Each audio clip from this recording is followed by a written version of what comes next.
भक्ति शक्ति और ज्ञान अमृत। मंच पर इस मंच की शोभा को बढ़ा रहे सभी पूज्य वंदनीय सम्माननीय स्नातक गण, हमारे निदेशक महोदय हैं, प्राचार्य जी हैं, पूर्व प्राचार्य हैं, पूर्व निदेशक हैं, और लगभग 2-3 को छोड़ करके सारे ऐसे हैं जो मेरे पैदा होने से पहले के स्नातक हैं। और मंच के सामने भी आप सभी लोग, सच में जहां आयुर्वेद की बात होती है तो मेरे को अपना सा लगता है, क्योंकि मैं भी आपका ही संप्रदाय का हूं। आजकल लोग अपने अपने लोगों को ढूंढते हैं, अपने अपने मत संप्रदाय को बढ़ाने में लगे रहते हैं। तो आयुर्वेद बढ़ेगा तो हमको लगता है कि हमारा संप्रदाय बढ़ेगा, इसलिए हम हमसे प्रेम करते हैं। शायद उसकी वजह से आप हमसे प्यार करते हैं। यह परंपरा किसी भी संस्था के लिए बहुत अच्छी परंपरा होती है। मैं अभी डॉक्टर साहब से पूछ रहा था, रमाकांत शर्मा जी से, कि क्या देश में अन्य संस्थाओं में भी ऐसी स्नातक परिषद वाली परंपरा है क्या? तो कहीं कहीं पर जीवित है। यहां पर हरिद्वार में जैसे गुरुकुल में भी है। यह परंपरा जीवित ही नहीं अपितु यह पुष्पित और पल्लवित होनी चाहिए। इससे जहां आपस की जो दूरी होती है वो दूर होती है, पर उससे बढ़कर के इससे आयुर्वेद के संरक्षण संवर्धन में भी सहयोग प्राप्त होता है।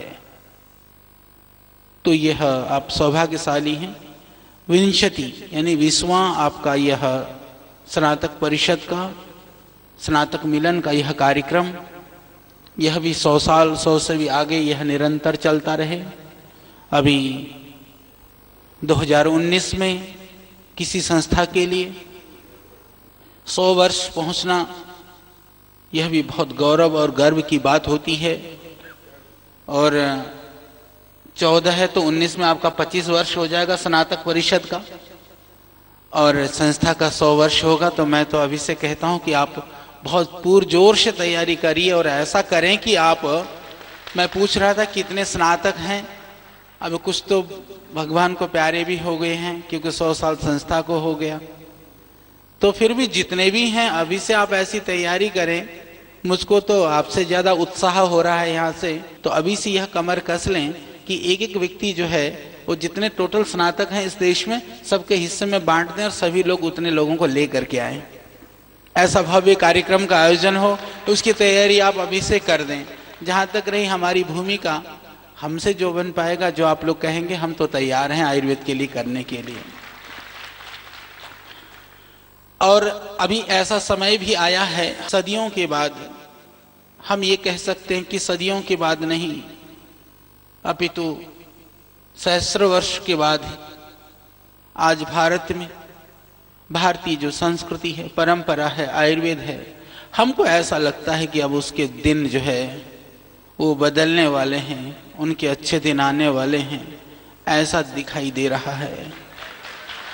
और इस स्नातक परिषद के इस वातावरण में यह भी आपको पता होना चाहिए, पता है आप सबको, आप जानते हैं, पहली बार इस स्वतंत्र भारत में आयुष एक स्वतंत्र विभाग बन करके वह इस देश में काम कर रहा है। यह आप और हम सब के लिए भी परम गर्व और गौरव की बात है। तो एक स्वतंत्र मंत्रालय बन गया है। मंत्री जी बहुत अच्छे हैं, माननीय प्रधानमंत्री जी की बहुत संवेदना है, बहुत सोच और दृष्टि है। हमारी बात होती है, सूचनाएं जाती हैं। वरिष्ठ जो मंत्रीगण हैं, दूसरे जो पार्टी में बैठे हुए लोग हैं, सभी लोग ये कहते हैं कि आचार्य जी आप बताइए आयुर्वेद के लिए क्या करना है, हम उसको करेंगे। हमारे हृदय में कितनी प्रसन्नता होती होगी, आप कल्पना नहीं कर सकते हैं। इसी बात को मैं आपसे यह कह सकता हूं कि आप बताइए आयुर्वेद के लिए क्या होना चाहिए, वह काम अब होगा, अवश्य होगा।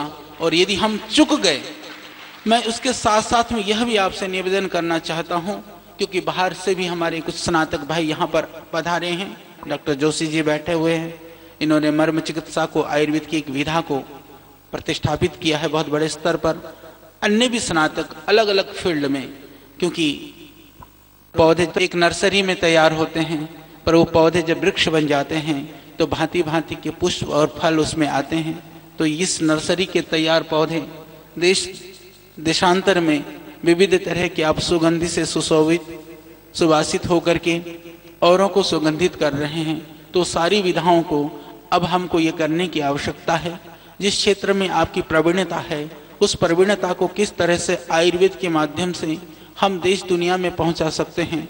जिस क्षेत्र में आपकी समस्याएं हैं उन समस्याओं का निराकरण कैसे हो सकता है, इन उभयविध विधाओं को जो है उसको फैलाना, जो समस्याएं हैं उनको दूर करना, ये कार्य अभी बखूबी बहुत अच्छी तरह से संभव हो सकता है। उसके लिए भी हमको आगे आना चाहिए। जितनी हमारे जीवन में अनुकूलताएं होती हैं, अनुकूलताओं से जहां कार्य करने में सुगम होता है, अनुकूलता हमारी जिम्मेदारी को भी और बढ़ा देती है। तो हम सब आयुर्वेद वाले, जो आयुर्वेद के उपासक हैं, आयुर्वेद की परंपरा में जीने वाले लोग हैं, हम सब के लिए यह अभी बहुत ही जिम्मेदारी का समय आ गया है। हम सबको उस कर्तव्य का निर्वहन करते हुए, अपनी जिम्मेदारी को समझते हुए हमको अपने लक्ष्य की प्राप्ति करना है। यदि हम चूक गए, यह समय कभी लौट करके नहीं आएगा। और मैं समझता हूं कि आयुर्वेद के हमारे जो अतीत इतिहास और हमारे पूर्वज, हमारे ऋषि परंपरा, महर्षि चरक सुश्रुत से लेकर के धन्वंतरी की परंपरा हमको कभी माफ नहीं करेगी। इसके लिए आप सब आगे आइए। मैं आह्वान भी करता हूं, और जहां तक हमारी बात रही कि जो भी होगा, जिस तरह की भी आपकी योजनाएं होंगी, हमारा प्रयास रहेगा, क्योंकि अभी आयुष में भी जो योजनाएं बन रही हैं भगवान की कृपा से, वह हमसे पूछा जाता है, हमसे बात की जाती है। अभी भी मेरी 3-4 दिन पहले आयुष के जो मंत्रालय के सलाहकार और सचिव महोदय मेरे पास थे। अभी पुनः फिर मीटिंग होने वाली है। तो इस संगोष्ठी के माध्यम से, इस महोत्सव के माध्यम से मैं यह भी निवेदन करूंगा कि आप संगठन में जैसे कोई भी जिम्मेदारी ले लें, 5, 6, 7 स्नातक गण, बाकी लोग कुछ बना करके, समरी बना करके, एक पूरी चीजें तैयार कर करके उनको सौंपें, उसको पूरा एक स्वरूप बना करके हमको दे दें, तो इसका परिणाम आना चाहिए। इसको परिणाम को लाने के लिए बड़ा सरल सा उपाय है। जो आपके पास चीजें, जैसे अभी प्रकाशन विभाग के लिए भी हमने आयुष प्रकाशन के लिए भी कहा कि जो अच्छे साहित्य हैं, जो अच्छे विद्वान हैं, देश के अंदर किसी के पास कोई प्रतिभा है पर उस प्रतिभा को प्रतिष्ठापित करने के लिए साधन नहीं है, वो काम करने का काम आयुष का है। प्रिंट मीडिया है, इलेक्ट्रॉनिक मीडिया है, हमारे मीडिया के भाई भी यहाँ पर बैठे हैं। एक छोटी सी बात है, फेसबुक है, लगभग सब लोग जुड़े हुए हैं। और मैं कभी कभी देखता हूँ हमारे जो आयु वृद्ध, ज्ञान वृद्ध बुजुर्ग लोग हैं, वो भी बहुत उत्साह से जुड़े होते हैं। संभवतः आपको ज्ञात है या नहीं मुझे नहीं पता, मेरे फेसबुक पेज से कितने लोग जुड़े हुए हैं। आयुर्वेद के लिए हमारा जो फेसबुक है वो भी बड़ा योगदान दे रहा है। और आपकी जानकारी के लिए मैं बता दूं, डेली मैं 2, 3, 4 पोस्ट करता हूं आयुर्वेद के विषय में, और लगभग मेरे पेज लाइक्स 20 लाख से ज्यादा लोग हैं। तो आप भी जोड़ना, आप ना रह जाए। मैं चाहता हूं सारे बच्चों से भी, आचार्य बालकृष्ण मेरा नाम है, नाम से वो करेंगे, तो आप जोड़िए और औरों को भी जोड़िए। हमको आयुर्वेद के लिए कई तरह से लगना है, जहां जहां से भी हम लग सकते हैं। जब हमको आयुर्वेद से रोटी मिलती है, आयुर्वेद के लिए हमको जीना है, तो सुबह से हमको यह सोचना है कि आयुर्वेद को हम कैसे खड़ा कर सकते हैं। तो उसके लिए हम काम करें। और फेसबुक से भी आप लोग जुड़िए, वह भी एक सशक्त माध्यम बन रहा। मुझको तो खुशी इस रूप में होती है, हम अपने आप को तो बहुत, इस बृहद इतना बड़ा आयुर्वेद का क्षेत्र है, इतनी ऋषियों की, सहस्रों ऋषियों ने तप कर करके उस विधा को इस धरातल पर इस रूप में उन्होंने प्रतिष्ठापित किया। हम तो एक बहुत ही नन्हे से हम अपने आप को छात्र मानते हैं आयुर्वेद का। और हमने देखा है कि आयुर्वेद के अंदर जो चीजें हमने थोड़ा थोड़ा सा काम किया, जड़ी बूटी का प्रोग्राम जब हमारे टीवी में आना शुरू हुआ, हमको भी विश्वास नहीं था कि लोग इतना उसको अच्छा मानेंगे, इतना स्वीकार करेंगे। तो आयुर्वेद में कितनी ताकत है यह हमको भी नहीं पता है। इतने साल हो गए हमको आयुर्वेद में जीते हुए, पर हमको भी यह नहीं पता है कि आयुर्वेद में कितनी ताकत है। तो हमने देखा, तो जो प्राइम टाइम पर जो न्यूज का टाइम होता है उस समय पर न्यूज ज्यादा लोग देखते हैं। उस समय पर हमने देखा कि जड़ी बूटी का कार्यक्रम की टीआरपी बहुत ज्यादा है। तो इसका अर्थ यह है कि देश के लोग जानना चाहते हैं आयुर्वेद को, हमको नहीं जानना चाहते। हमको लोग जानते तो आयुर्वेद की वजह से जानते हैं। इसका मतलब आयुर्वेद को जानना चाहते हैं। तो आयुर्वेद से आपकी पहचान है, तो आयुर्वेद को आप बढ़ाएंगे तो अपने आप बढ़ जाएंगे। फेसबुक के विषय में मैं बताना चाहता हूं, जब से हमने शुरू किया, मुझको मुश्किल से 1 साल भी नहीं हुआ, 1.5 साल में हुए 20 लाख। ये मैं आपकी जानकारी के लिए बता दूं, बहुत समय से मैं नहीं हूं फेसबुक में। प्रतिदिन हम 5,000 से 10,000 पेज लाइक्स बढ़ते हैं। ये अपने आप में ही एक अजूबा है। और तब हमको और ताज्जुब हुआ जब अभी जो वर्षों के कैलेंडर वगैरह बनते हैं, कई चीजें बनते हैं, कई बनकर के मेरे पास आ गए। देखा जो हम जो फेसबुक में डालते हैं वही किताबें भी छप गई हैं और कैलेंडर भी बन गए हैं। इतना ही नहीं, यदि आप गूगल वगैरह पे इधर उधर सर्च भी करेंगे तो आप देखेंगे कि बहुत सारा मटेरियल, क्योंकि उसमें मैंने थोड़ा सा अपना कॉपीराइट सा कर करके, कॉपीराइट मतलब जो हटे नहीं, पता चल जाए कि वो हमारे द्वारा ही लिखा हुआ मटेरियल है। वो पूरे नेट पर बहुत जगह पर वो मटेरियल अवेलेबल है। ये अपने आप में बहुत बड़ी बात है। तो इससे आयुर्वेद को प्रतिष्ठा मिलाने में इससे बहुत बड़ा आपका योगदान हो सकता है। तो आप घर बैठे बैठे भी, क्योंकि तुरंत आपने किसी के मैसेज को शेयर किया या आपने किसी को दूसरे को आपने उसके साथ जोड़ा, तो उसका बहुत बड़ा लाभ पूरे देश को मिल सकता है। तो हम सब लोग मिल करके इस आयुर्वेद की प्रतिष्ठापना के लिए आप सब लगे हुए हैं अपने अपने ढंग से, अपने अपने क्षेत्र में। पर और हम क्या अच्छा कर सकते हैं, इसके लिए हमको काम करना है।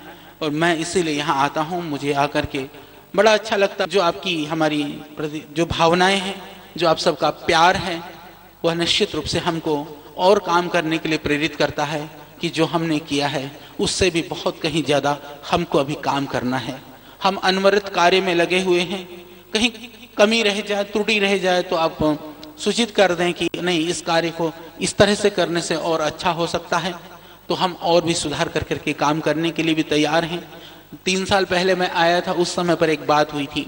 बहुत सारे हमारे चिकित्सक बंधुओं ने, बहुत सारे आप में से हमारे वरिष्ठ जनों ने हमसे कहा था कि औषधियों की उपलब्धता के लिए, तो उस विषय में भी हम विचार कर रहे हैं। कुछ चीजें ऐसी हैं जो हम उस रूप में नहीं कर पा रहे हैं, उसको भी हम करेंगे। मैं अभी बैठे बैठे सोच रहा था कि जैसे आप लोग सभी यहाँ पर आते हैं, जो बाहर से आए हुए हमारे बंधु हैं, अगली बार के लिए मैं जरूर एक निवेदन यह करूंगा कि आप पतंजलि भ्रमण का कार्यक्रम रख लें। यहाँ से वहां तक की व्यवस्था हम कर देंगे पतंजलि की तरफ से, क्योंकि आपको देख करके गर्व होगा। क्योंकि मैं ऐसा मानता हूँ कि आयुर्वेद के विषय में पतंजलि योगपीठ को देख करके लोग यही कहते हैं कि क्या आयुर्वेद का हॉस्पिटल भी ऐसा ही होता है क्या? यानी लोगों की जो मानसिकता थी कि आयुर्वेद का मतलब वैद्य जी बैठे होंगे, 2-4 पूड़ियां रखी होंगी, 2-4 शीशियां और बोतल होंगी, जो एक ये मानसिकता जैसे बन जाता है ना कि आयुर्वेद मतलब टूटी फूटी झोपड़ी और बैठे। क्योंकि हम लोग, हर कोई कहता, अभी वैद्यों की बात आती है, कहते जी हमारी तो गरीबों की कौम है। अरे हम गरीब नहीं, दुनिया की गरीबी दूर करते हैं, अपने आप कैसे गरीब रह सकते हैं? तो जब आयुर्वेद की बात आती है तो आयुर्वेद स्नातक अपने आप थोड़ा सा हम लोग ही अपने अंदर, क्योंकि गलती ये बात है कि अभी तो हम उस बात के लिए भी सरकार से बात कर रहे हैं। हमारे बच्चों में कोई कमी नहीं है, परंतु सिस्टम ऐसा बना दी गई कि तुम्हारा एलोपैथिक में नहीं हुआ तो तुम आयुर्वेद में आ जाओ। तो तभी हमारे अंदर हीन भावना भर देते हैं कि हम तो सेकंड टाइप हैं इसलिए इधर हैं। ये मानसिकता को भी हमको तोड़नी है। कोई किसी से कम नहीं है। अरे तुम कमजोर हो इसलिए यहाँ नहीं हो, तुम ऋषियों की, हमारी परंपराओं के जो है भगवान ने जोड़ा है कि उस ऋण से उऋण होना है और देश को भी उऋण करना है, इसलिए तुम आयुर्वेद के साथ हो। इस भावना को भी हमको भरना है। हमने कहा अभी मंत्री जी से, मैंने कहा सबसे पहले इसको खत्म करो।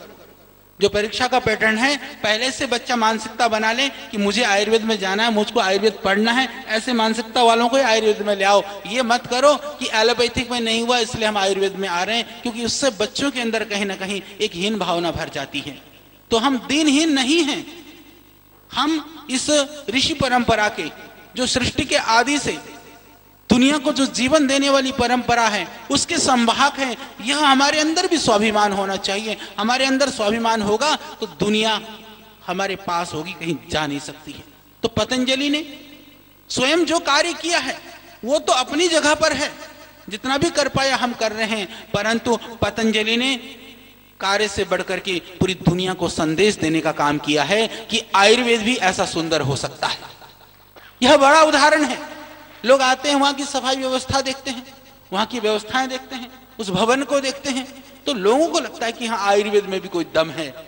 तो आयुर्वेद में दम है, पतंजलि वहां आने से लगा तो वो जाकर के कोई जरूरी नहीं कि पतंजलि की दवाई खाए, वो रोगी आपके पास ही जाएगा, क्योंकि उससे आपके प्रति उसकी भावना बनेगी। तो हम सबको मिलकर के उस कार्य को करना है और बहुत काम करना है। अभी यहाँ भी विविध विषयों में अभी जो परास्नातक का जो पाठ्यक्रम चालू करना है और करना है, हम तो पूरे भारतवर्ष को लेकर के योजना बना रहे हैं। अच्छा, दूसरी बात हमारे दिमाग में एक बात और थी, जड़ी बूटी के संदर्भ में भी, क्योंकि द्रव्य गुणों का ज्ञान जो है यहाँ भी अच्छा है। पुराने पेड़ हैं, नए पेड़ और लगने चाहिए और काम होना चाहिए, परंतु द्रव्य गुण का ज्ञान, क्योंकि आयुर्वेद में जो चिकित्सा के 4 पाद हैं आप सब जानते हैं, उसमें से यदि औषधियां नहीं होंगी, हम आयुर्वेद वाले क्या करेंगे कहीं भी हो। और ये बड़ी विकट समस्या है। और हमने यह भी कहा कि आयुर्वेद के जो पठन पाठन की परंपरा में जड़ी बूटी को, ठीक है हमारा द्रव्य गुण विषय होता है, पर मैंने कहा कि जड़ी बूटी उगाने का भी कुछ पढ़ाया जाए। चिकित्सा से ज्यादा जड़ी बूटी कल्टीवेशन के लिए और जड़ी बूटी उगाने के लिए, संरक्षण के लिए हमको ध्यान देने की भी आवश्यकता है। तो उसके ऊपर भी हम अभी बात कर रहे हैं, नेशनल मेडिसिनल प्लांट बोर्ड के साथ भी। और यह भी, आप सब चिकित्सक बंधु हैं, आप चिकित्सा कार्य कर रहे हो तो चिकित्सा से अतिरिक्त जो संबंधित विभाग की जो सहयोग की संभावनाएं हैं उसका नॉलेज भी आपको होना चाहिए। क्योंकि उस विषय में मैं ये भी निवेदन कर सकता हूं कि यदि आपका सही प्रोजेक्ट होगा, हम वहां पर बोर्ड को कह देंगे कि वो उसको स्वीकार कर दें, तो हो सकता है कि आप बहुत सारे शहरों में रहते हैं, बहुत सारों की गांवों से पृष्ठभूमि रही हो, आपके घर में जमीन हो, तो मैं कहता हूं कि यदि वैद्य है और अपने खेती में गन्ना और धान उगा रहा है, ये शोभा नहीं देता। आप वैद्य हो तो जड़ी बूटी उगा लो, उसके लिए नेशनल मेडिसिन प्लांट बोर्ड से वो भी मिलता है, सब्सिडी भी मिलती है। तो हमको यह सोचना है कि एक उदाहरण मैंने दिया कि हम क्या क्या कर सकते हैं, ये हमको सोचना है। क्योंकि अलग अलग जगह की अलग अलग परिस्थितियां होती हैं, अलग अलग लोगों की अलग अलग समस्याएं होती हैं, पर उन समस्या में ही कहीं हमको समाधान ढूंढना है, रास्ता तलाश करनी है। और उत्तराखंड के संदर्भ में मेरे दिमाग में एक बात चल रही थी कई दिन से, जो यहाँ उत्तराखंड के आसपास हैं। हमने उत्तराखंड में यमकेश्वर ब्लॉक में, यहाँ से बहुत दूर नहीं है, यहाँ से करीबन 80 किलोमीटर दूर है, तो हमारे दिमाग में यह बात थी कि अधिकतम वनौषधियाँ जो इधर होती हैं उनको एक जगह पर कैसे लगाया जाए, वो लगाने का प्रयास किया। और इस साल हम लोगों ने 50,000 आंवले के पेड़ एक जगह पर रोप दिए।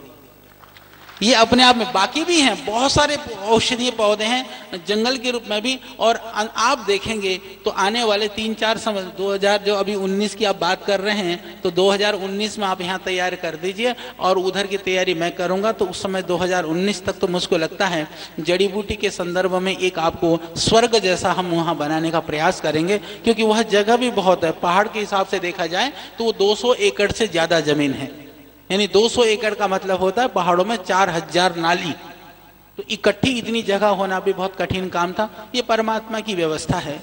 मैं तो कभी कभी सोचता हूँ हमारी क्या औकात है, भगवान जो कराना चाहता है ना, फिर दुनिया में कोई नहीं रोक सकता। तो ये जो आज वातावरण बना है, यह भी कहीं परमात्मा की व्यवस्था के तहत, ये परमात्मा की कृपा से हो रहा है, ये हम सबको विश्वास होना चाहिए। परम पूज्य स्वामी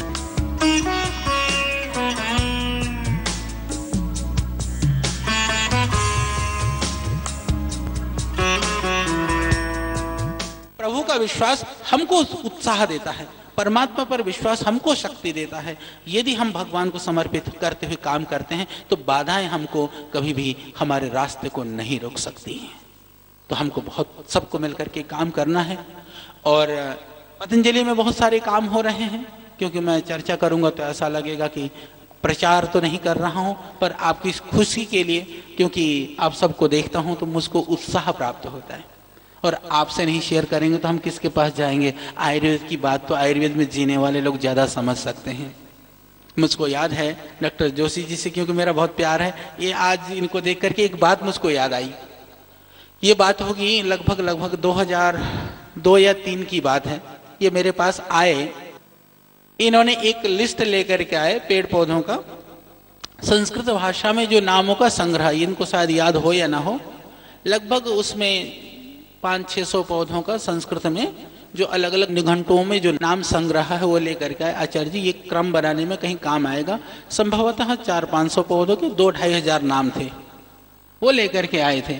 उस दिन से डॉक्टर साहब 2004 से 3 से गिनो, आज कितने साल हो गए? लगभग 10 साल हो गए। तब क्योंकि छोटी छोटी बातों से बड़ी बड़ी चीजें हो जाती हैं। उस समय से मेरे दिमाग में एक बात थी कि उस दृष्टि से कि मैंने कहा ये नामों का संग्रह का कुछ होना चाहिए। हम काम कर रहे थे और संभवतः आपके संज्ञान में भी है, एक कार्य हमारा चल रहा है करीबन 7-8 साल से, विश्व भेषज संहिता का, वर्ल्ड हर्बल इंसाइक्लोपीडिया। ये आपकी जानकारी के लिए मैं बताना चाहता हूं कि पूरी दुनिया में जो WHO ने 2006 में जो मेडिसिन प्लांट्स की जो चेकलिस्ट बनाने का काम है 2006 में लगभग बंद कर दिया था, क्योंकि वो आइडेंटिफाई करना सबसे दुस्तर और बहुत जटिल कार्य था, बहुत कठिन था, तो लगभग बंद हो गया। तो WHO कहीं कहीं मेंशन करता है कि शायद 30,000 प्लांट्स हैं, कहीं 41,000 प्लांट्स की बात की जाती है, पर उसकी कोई भी प्रामाणिकता नहीं है, कहीं भी उसकी कहीं लिस्ट या उपलब्धता नहीं है।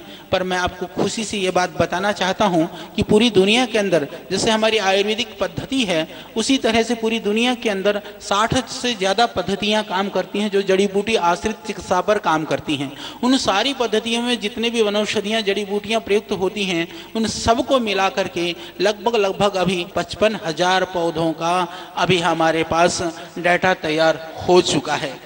डॉक्यूमेंटेशन का काम चल रहा है और 55,000 पौधे दुनिया में लगभग जो लिस्टिंग पौधे हैं जो बॉटनिकली जिनको अभी तक लिस्ट बनाई गई है, लगभग 4.5 लाख पौधे अभी तक पूरी दुनिया में आइडेंटिफाई हुए, मतलब उनको पता लगा है कि इतने पौधे हैं। तो 4.5 लाख पौधों में से लगभग 55,000 पौधे ऐसे हैं जो औषधीय रूप में प्रयुक्त किए जा रहे हैं या किए जा सकते हैं।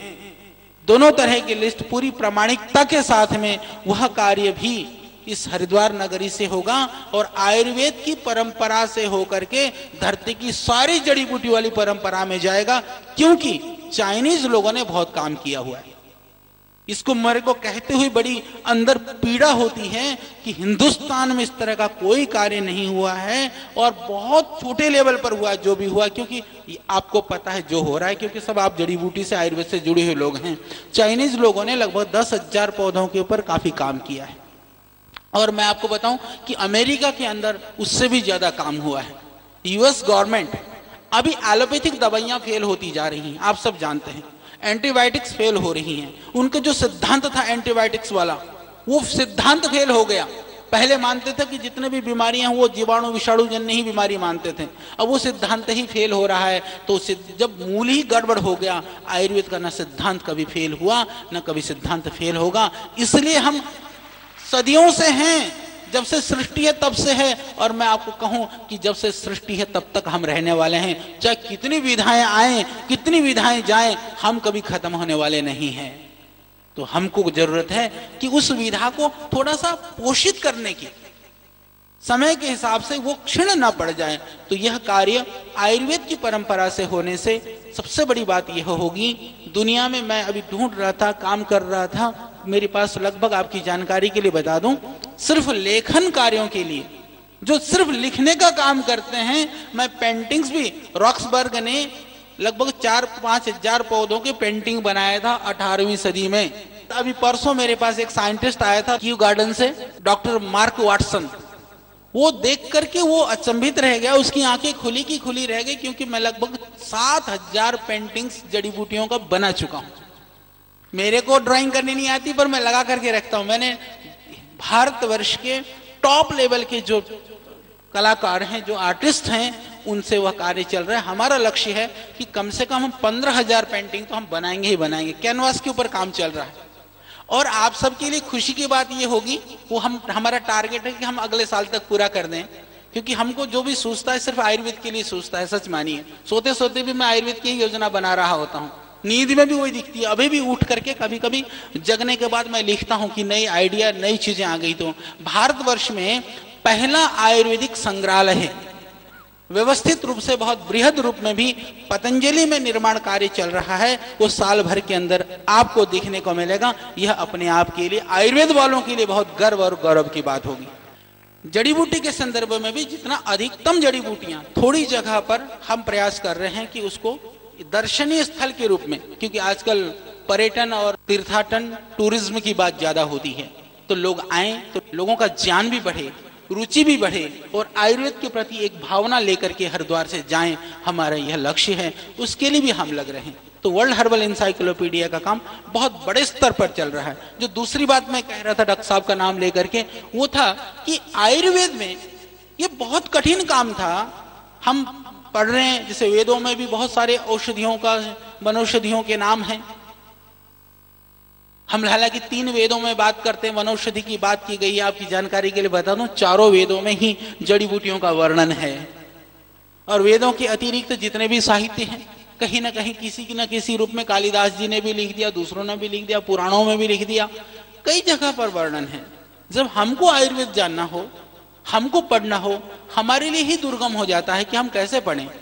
हमारे लिए जब इतना जटिल है तो दुनिया के लोग उस आयुर्वेद को कैसे जानेंगे। ये बहुत कठिन काम था।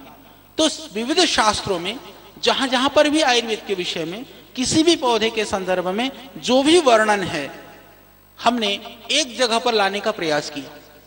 करते करते करते मेरे पास लगभग 30-40 तो ऐसी पांडुलिपियां हैं जो अभी तक अप्रकाशित हैं। कहीं कहीं पर उनका नामों का वर्णन आता है। वो ग्रंथ भी हमारे पास हो चुके हैं। कई पांडुलिपियां हम प्रकाशित कर चुके हैं। 4-5 जो पांडुलिपियां हैं वो प्रकाशित हो चुकी हैं और भी हो रही हैं। तब होते होते हमको एक समझ में दो बातें समझ में आई। एक तो विद्वान बिना व्याकरण और निघंटु बिना वैद्य, जो 2 बातें कही जाती है ना, कि निघंटु की स्थिति देखें तो परिष्कृत नहीं है आज के समय के अनुसार, वो बहुत काम होने की जरूरत है। तो हमने सोचा कि इस निघंटु वाला काम भी होना चाहिए। तो सिर्फ निघंटु ही नहीं, 18-20 तरह के निघंटु मैंने संग्रह करे। सब निघंटु हमारे पास हैं, जो प्रकाशित हैं, अप्रकाशित हैं, जो भी मिल पाया। इसके अतिरिक्त जितने भी बृहत्त्रयी आदि ग्रंथ हैं, उन सारे ग्रंथों में भी जहां जहां भी वनौषधियों का, काष्ठौषधियों का, द्रव्यों का वर्णन है, बड़े बड़े फार्मूलों को छोड़ करके, जैसे च्यवनप्राश की बात होगी, चंद्रप्रभा की बात होगी, तो च्यवनप्राश में जब 50 से अधिक औषधियां पड़ती हैं तो हमको उसका एक एक द्रव्य के गुण के रूप में उनको लेना थोड़ा कठिन हो जाता है। जिन द्रव्यों का जैसे 3, 4, 5 तक द्रव्य हैं, जिनको हम एकल औषधि में या द्रव्य के हिसाब से, गुणों के हिसाब से ले सकते हैं, उन सबको हमने लेने का प्रयास किया। तो लगभग हम 12,000 श्लोकों का संग्रह हम कर चुके हैं, जो शास्त्रों में वर्णित है। तो 12,000 श्लोकों में लगभग आपके 800 पौधे हैं। आयुर्वेद के अंदर यह आप सबको बोध होना चाहिए कि कितने पौधों का वर्णन है। 822 पौधों का लगभग पूरे शास्त्रों में वर्णन है। तो 822 पौधे और लगभग 10-12 हजार श्लोक लगभग तैयार हैं, जो हमने सब इकट्ठा कर करके तैयार किया। फिर हमको एक बात समझ में आई। हमने देखा कि उन श्लोकों में जो गुणों का वर्णन नहीं है आयुर्वेद में, बहुत सारे ऐसे गुण हैं द्रव्यों के जो विविध तरह के आज तक मॉडर्न रिसर्चेज हो चुके हैं। क्योंकि ऋषियों ने लिखा था तो हजारों वर्ष पुरानी बातें हो गई, सैकड़ों वर्ष पुरानी बातें हो गई। जो आधुनिक जितने भी चीजें थी, परंपरागत रूप से जो चिकित्सा की स्थितियां थी, वो उसमें नहीं है। तो हमने सोचा फिर इसको वो शास्त्रीय परंपरा में कैसा लाया जाए। हमने सारे मटेरियल को इकट्ठा करना शुरू किया। करते करते करते करते काफी कुछ इकट्ठा हो गया। हमने सोचा कि क्यों ना हम भी अब ऋषि वाली परंपरा में, हम सब ऋषि परंपरा के संभाग हैं, आप भी और हम भी, हम सब एक ही गुरुओं के चेले हैं। सब हमारे पूर्वज तो एक ही थे। तो हमने सोचा कि क्यों नहीं हम श्लोकबद्ध करें इनको। यह आपकी जानकारी के लिए मैं ये निवेदन करना चाहता हूं, आपको अच्छा लगेगा, आपको खुशी होगी इस जानकारी को जान करके। लगभग 12,000 श्लोक तो पहले से थे। हमने नए श्लोक, जिन गुणों का वर्णन उन ग्रंथों में नहीं है, उन गुणों को ढूंढ करके आधुनिक रिसर्चेज आदि को मिला करके लगभग 12,000 श्लोकों का निर्माण हम कर चुके हैं। तो यह एक बात, आयुर्वेद की संपूर्ण परंपरा को भी हमने सम्मान दिया, संपूर्ण परंपरा को इकट्ठा करने का काम भी किया। इसके अतिरिक्त आज तक जितना भी फैला हुआ था, उस फैले हुए को भी एक जगह ला करके उसी शैली में हमने स्थापित करने का काम किया। लगभग 24-25 हजार श्लोकों का निघंटु अगले साल मैं समझता हूं, मूल तो मैं जल्दी छापने के चक्कर में हूं, उसका हिंदी या इंग्लिश ट्रांसलेशन के साथ में भी प्रभु की इच्छा हुई तो अगले साल, क्योंकि रिपोर्ट कार्ड तैयार देना चाहिए उसे आप लोगों को भी और मैं भी देता रहूंगा, तो अगले साल तक हम प्रयास करेंगे कि वह निघंटु प्रकाशित हो जाए। वो निघंटु प्रकाशित होने से आयुर्वेद का प्रकाश पूरी दुनिया में फैलेगा, वह कार्य भी संपन्न हो जाएगा। तो एक ये बड़ा काम चल रहा है। दूसरे जो नाम की मैं बात कर रहा था, नामों के अन्वेषण करते करते 600, 700, 800, 20 पौधे तक हम पहुंचे। जब हमने नामों को ढूंढना शुरू किया, डॉक्टर चुनेकर जी का मैं बहुत सम्मान करता हूं, मुझसे बहुत प्यार करते हैं। मायाराम जी भी बहुत आते हैं, क्योंकि आयुर्वेद के जगत में द्रव्य गुण के विषय में बहुत लोग आते हैं। सबके प्रति हमसे प्यार करते हैं, हम उनका रेस्पेक्ट करते हैं, सम्मान करते हैं। तो मैंने हंस करके कहा था डॉक्टर चुनेकर जी से बहुत वर्ष पहले, अभी थोड़े वो रुग्ण रहे थे, मैंने कहा डॉक्टर साहब ये बताओ, ये आयुर्वेद में ये संदिग्ध और अनुपलब्ध हम ऐसा क्यों लिखते हैं? भाई कोई पौधा संदिग्ध नहीं होता है, अनुपलब्ध हमारी दृष्टि में हो सकता है, इसकी क्या गारंटी है? मैं कहूं जी अष्टवर्ग के 8 द्रव्य नहीं मिलते, हम कह देते जी ये तो अनुपलब्ध है। हमारी दृष्टि में वो अनुपलब्ध है या वह प्राकृतिक और भौगोलिक रूप में ही अनुपलब्ध है? तो अनुपलब्धता में हम सब आयुर्वेद वालों को यह प्रयास करना चाहिए कि भौगोलिक रूप से ही लुप्त हो गया या हमारे ज्ञान से लुप्त हो गया। तो अनुपलब्धता में हमको जो ज्यादा दिखाई दिया कि वो हमारे ज्ञान से अनुपलब्ध हो गया। संदिग्ध और अनुपलब्ध जो है ना, ये खत्म होना चाहिए आयुर्वेद से, इसको हमको नहीं रखना है। इससे दुनिया के लोग जो बाहर से आए हैं, डॉक्टर साहब हैं, दूसरे हैं, लोग हमारे विधा के ऊपर ये कहते हैं कि नहीं आपका है क्या भाई? हम इससे कमजोर होते हैं, इससे हम मजबूत नहीं होते हैं। ये हमारी विशेषता नहीं बताती चीजें, ये हमारी कमजोरियां बताती हैं। इसको हमको खत्म करना है। और ये संदिग्ध और अनुपलब्ध भी मैंने देखा कि बहुत पुरानी परंपराएं नहीं है, ये प्राचीन परंपरा नहीं है। प्राचीन ग्रंथों में आप देखेंगे, विचित्र बात तो यह है कि वेदों के अंदर एक पौधे का एक नाम है। चरक सुश्रुत आदि में आ गए, वहां भी लगभग एक पौधे का एक नाम है, कहीं 2 नाम लगभग हो सकता है, इससे ज्यादा नाम नहीं है। फिर निघंटु काल में हम आ गए, एक पौधे का जो है वह 5, 7, 10, 12, 15 नाम है। और अब कितने हैं आपको पता है? अभी मैंने काम किया है, लगभग 16,000 नाम संग्रहित हो चुके हैं 800 पौधों का। तो आप अंदाजा लगा लीजिए कि एक पौधे के कितने नाम उपलब्ध हैं। तो उन नामों से आप घुसने जाएंगे तो वैसे ही आप भटक जाएंगे। तो ऐसा वनस्पति नामावली कोश वो लगभग तैयार है, वह भी प्रभु ने चाहा। कोश ही नहीं तैयार है। मैंने देखा आचार्य प्रियव्रत शर्मा जी का मैं बहुत वंदन करता हूं, उन्होंने अर्वाचीन काल में बहुत काम किया द्रव्य गुण के लिए। उसके बाद में बापालाल जी वगैरह ने भी काम किया। उन सब गुरुजनों का हम बहुत सम्मान करते हैं, आयुर्वेद के लिए जो जीते रहे। उसके बाद में आप देखेंगे कि जो काम होना चाहिए था, हम स्वयं भटक जाते हैं। जब हमारे पास 800 पौधों को हम 15,000 नामों से जानेंगे तो हम स्वयं भटकते जाएंगे। तो कठिन काम था। दूसरा, उन नामों का उसका अर्थ यानी कि उसकी जो व्युत्पत्ति है, निर्वचन है, हमने प्रयास किया कि उन सारे नामों का निर्वचन भी किया जाए। तो निर्वचन करने का काम भी चल रहा है। नामों का निर्वचन के बाद में एक काम हमने सोचा कि इतने से मेरी संतुष्टि नहीं हुई। मैं क्या है ना, थोड़ा असंतुष्ट आत्मा हूं। मेरे को बाकियों से संतुष्टि होती है, अपने से नहीं होती है। ऐसा भी लोग कम ही मिलेंगे आपको। लोगों को अपने से संतुष्टि होती है, दूसरों से असंतुष्टि होती है। इधर कुछ उल्टा है। मैंने कहा नहीं, इतने से नहीं, इसको और कुछ करना चाहिए। तो हमने सोचा कि फिर क्या करना चाहिए। जितने भी ग्रंथ के रेफरेंसेज हैं, जैसे हमने कहा कि कोई भी पौधे का कोई भी नाम ले लीजिए। हमने कहा जैसे चंदन की बात हो रही है, हमने चंदन शब्द प्रयोग किया। तो चंदन के कितने नाम है? करीबन चंदन के 80 नाम हैं। 80 नाम के ऊपर वो 80 नाम कहाँ कहाँ पर किस ग्रंथ में प्रयुक्त हुए, चाहे वो वेदों में है, चाहे दर्शन में है, चाहे उपनिषद में, चाहे पुराणों में है, चाहे कहीं भी आयुर्वेद के शास्त्रों में या इतर ग्रंथों में, कहीं पर भी संस्कृत वाङ्मय में जहां पर भी है, हमने सबको इकट्ठा करने का काम किया। नाम और नाम का रेफरेंस ग्रंथ श्लोक के साथ में। यह भी एक अद्भुत आयुर्वेद का कोश पूरी दुनिया को मिलेगा। और वह कार्य भी हम भगवान ने चाहा तो लगभग हम साल भर के अंदर उसको भी दे देंगे। और हमारी खुशी की बात यह है कि मंत्रालय से मैंने बात कर ली, उन लोगों से कहा ग्रंथ को छापोगे तो देश का भी भला हो जाएगा, तुम्हारा नाम हो जाएगा कि सरकार ने काम किया। उसके लिए भी वो लगभग तैयार हैं। ये सूचना भी मैं आपको पहले से ही दे रहा हूं। तो लगभग अभी हमारे पास इन सब कार्यों के लिए जो टीम है, संस्कृत श्लोक बनाने का काम, यदि मैं श्लोक बनाने बैठ जाऊं, मैं बना सकता हूं श्लोक, पर दिन में कितना बना लूंगा? 4-5 बना लूंगा शाम तक, तो 12,000 श्लोक बन गए।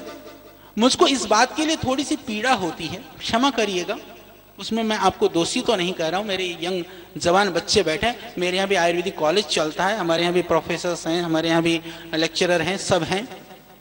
आयुर्वेद के इस काम को करने के लिए मुझे एक भी आयुर्वेद का बंदा नहीं मिला, मुझे पीड़ा होती है। हम में से जितने बैठे हैं, हम श्लोक नहीं बना सकते, 1-2 होंगे, 2-4 होंगे, हम नहीं कर सकते हैं। पर मैंने कहा कि उसको बाकी काम को करने के लिए भी हमको कैसे हम काम को करें, तो मैं विद्वानों को ढूंढ रहा था।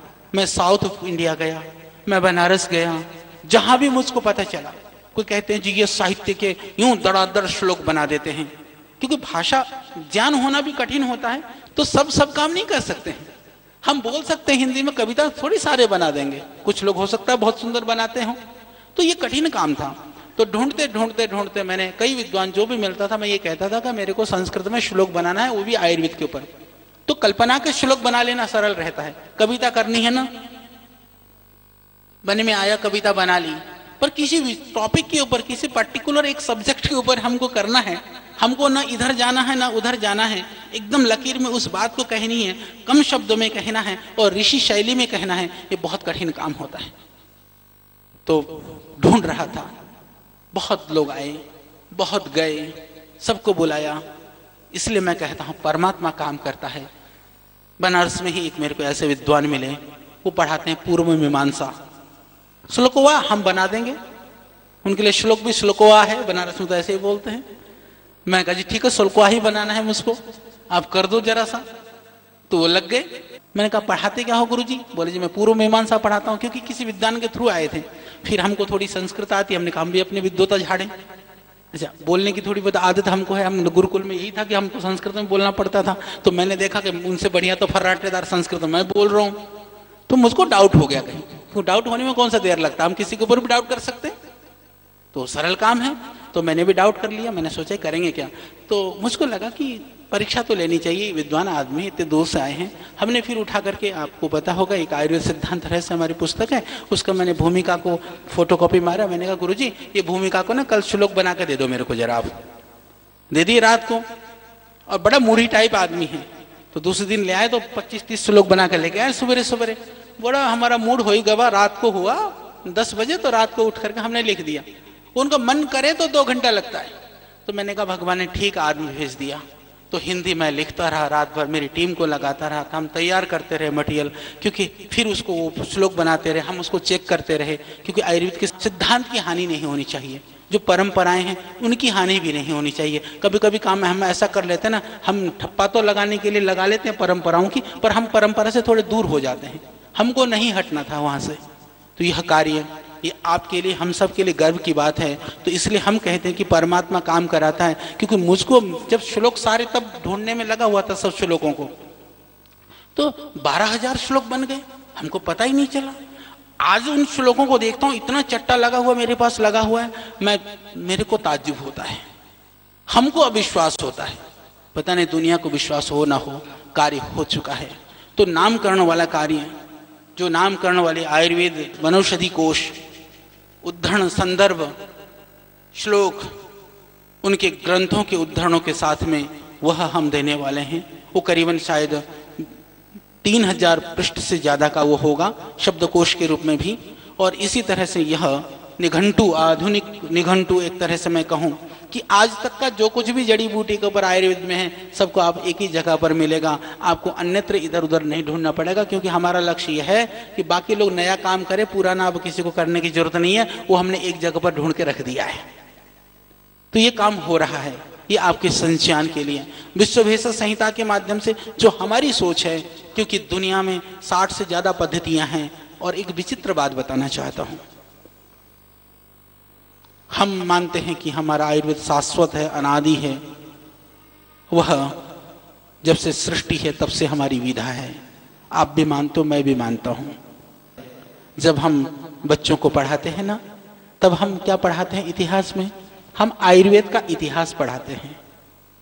पर विचित्र बात यह है कि जैसे हम आयुर्वेद का इतिहास पढ़ाते हैं, पूरी दुनिया चाइनीज पद्धति वाले चाइनीज पद्धति का इतिहास पढ़ाते हैं, यूनानी वाले यूनानी का इतिहास पढ़ाते हैं, सिद्ध वाले सिद्ध का इतिहास पढ़ाते हैं। आपको पता है सिद्ध सिद्धांत में तो ये कहा जाता है कि सिद्धों से ये परंपरा शुरू हुई और आयुर्वेद वाले चोरी करके ले गए, आयुर्वेद वाले से पुराने हम हैं।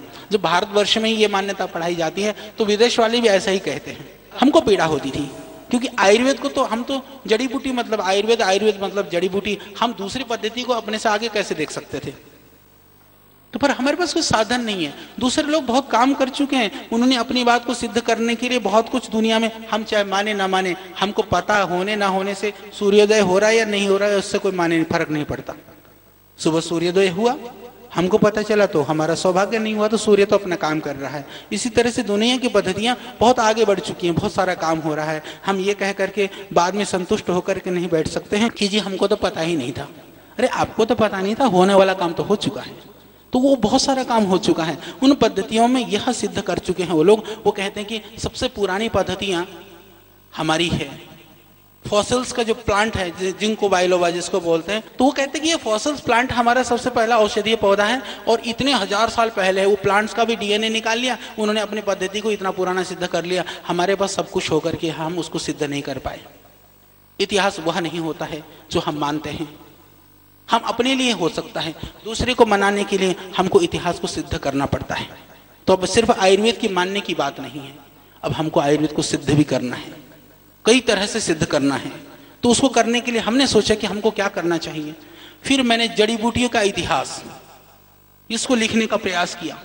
मैंने करीबन 10 आदमियों को लगाया, 1.5 साल से वो काम चल रहा है, लगभग अभी समाप्ति की तरफ है। तो हमने कहा जड़ी बूटियों का इतिहास, जड़ी बूटियों के इतिहास में फिर हमने घुसते घुसते इधर उधर उधर जो सिद्धांत है, चिकित्सा सिद्धांत है, मैं आपकी जानकारी के लिए बता दूं, जो चिकित्सा सिद्धांत आयुर्वेद में है, वह जो वैज्ञानिकता आयुर्वेद में है, अन्यत्र किसी भी पैथी में वो चिकित्सा सिद्धांत नहीं है। इसलिए आयुर्वेद सबसे प्राचीन है। हम इसको सिद्ध कर सकते हैं और वह इतिहास के माध्यम से ही सिद्ध होगा। तुम कहते हो कि तुम 1,00,000 साल पुराने हो, हमने कहा कि हम भी मानते हैं तुम 1,00,000 साल पुराने हो, पर हो तो हमारे बच्चे, क्योंकि जो चिकित्सा के सिद्धांत हैं वो आयुर्वेद से लिए गए हैं। क्योंकि आयुर्वेद में जो पूर्णता है अन्यत्र नहीं है, कहीं ना कहीं कुछ अंश लिया गया है, कुछ अंश उसमें नहीं उपलब्ध होता है। वह कार्य भी चल रहा है।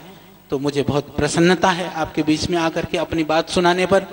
हमको तो लगता है कि वो ना बुद्धा मत्सर ग्रस्ता, ऐसा उन्होंने कहा था भर्तृहरि जी ने। जो विद्वान लोग हैं वो अपने आप में मस्त हैं, जो विद्वान नहीं हैं उनको समझ नहीं है, तो किसको कहानी सुनाऊं। तो विद्वान लोग हैं अपने में मस्त नहीं है, वो हमसे प्यार करते हैं, इसलिए इससे बढ़िया कोई जगह नहीं थी। तो थोड़ी सी बात हमने रखी, काम वैसे बहुत सारे हो रहे हैं। ऐसा समझिए कि जो कहा वो तो हो रहा है, जो नहीं कहा वह उससे भी ज्यादा हो रहा है। बहुत बहुत धन्यवाद, प्रणाम, वंदन, नमन, ओम। अब मैं